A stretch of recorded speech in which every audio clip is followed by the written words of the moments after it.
தக்காளி, பச்சை மிளகாய், 1/2 கப் துவரம்பருப்பு, 2ம் ஊற வச்சு வச்சிருக்கிறேன். அதுவும் சேர்த்தாச்சு. 1 வெங்காயம், கழுகி வச்சிருக்கிற மட்டன், 2 டம்ளர் தண்ணி விட்டுடுங்க.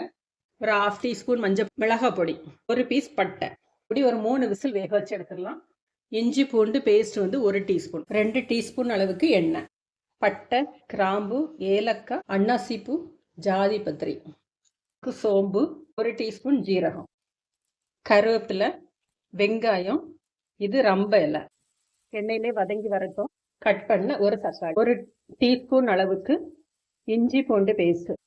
இஞ்சி பூண்டு ஓரளவுக்கு பச்சை வாசனை போனதுக்கு அப்புறமா மஞ்சள், தனியா பொடி, வாழைக்காயும் கத்தரிக்காயும் சேர்க்கிறேன், புளி, தண்ணி விட்டு வேக வச்சிரும்.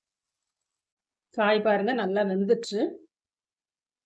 இப்ப நாம வேக வச்சிருக்கிற மட்டன், பருப்பு, உப்பு, கைப்பிடி அளவுக்கு நறுக்குன புதினா, கொத்தமல்லி, தால்சா ரெடி.